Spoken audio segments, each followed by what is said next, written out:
Selamat sejahtera murid-murid. Apa khabar? Cikgu berharap murid-murid semua berada di dalam keadaan yang sihat. Cuba murid-murid perhatikan paparan video ini dengan teliti.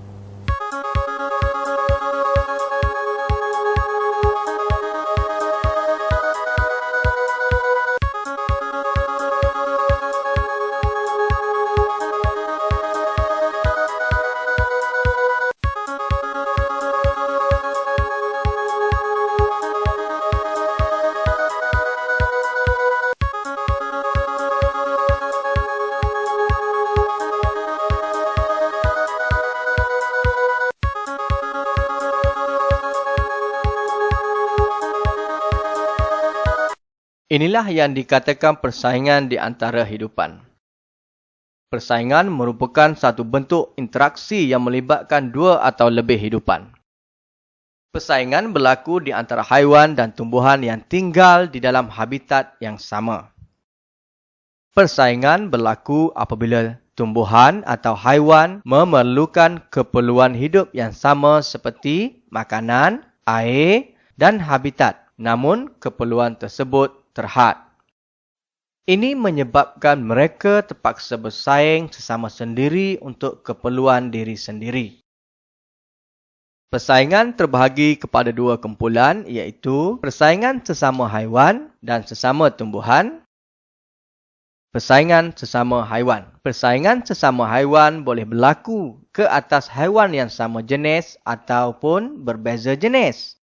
Haiwan yang sama jenis bersaing untuk menguasai kawasan atau habitat yang boleh memberikan bekalan makanan kepada mereka.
Ada juga haiwan yang bersaing untuk mendapatkan pasangan.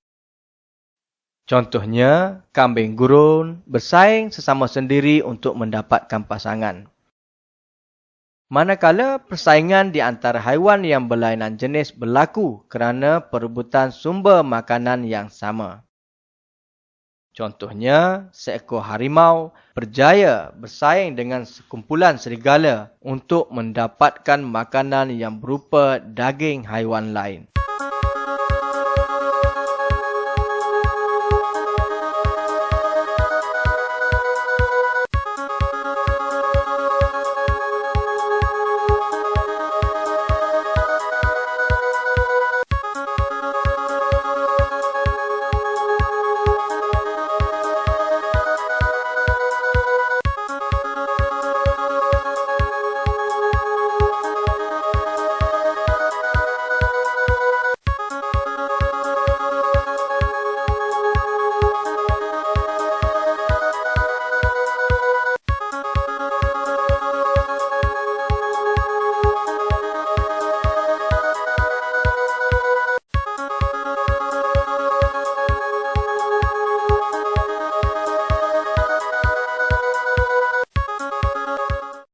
Jadi boleh disimpulkan bahawa haiwan bersaing untuk mendapatkan sumber air dan makanan, pasangan, kawasan atau tempat perlindungan.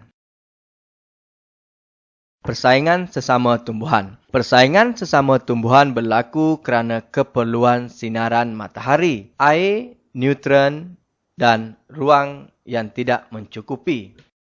Persaingan berlaku secara sengit atau tidak bergantung kepada jenis habitat tersebut.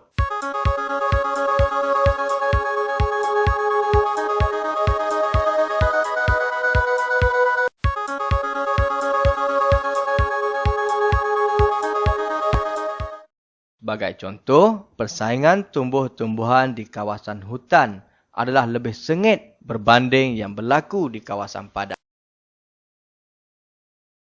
Ini kerana pokok-pokok di dalam hutan tumbuh lebih banyak dan mereka memerlukan lebih sumber cahaya matahari, air, ruang dan nutrien berbanding di kawasan yang kurang pokok. Faktor inilah yang menyebabkan pokok-pokok di hutan hujan tropika tumbuh tidak sekata. Pokok yang tinggi berjaya bersaing mendapatkan lebih cahaya matahari.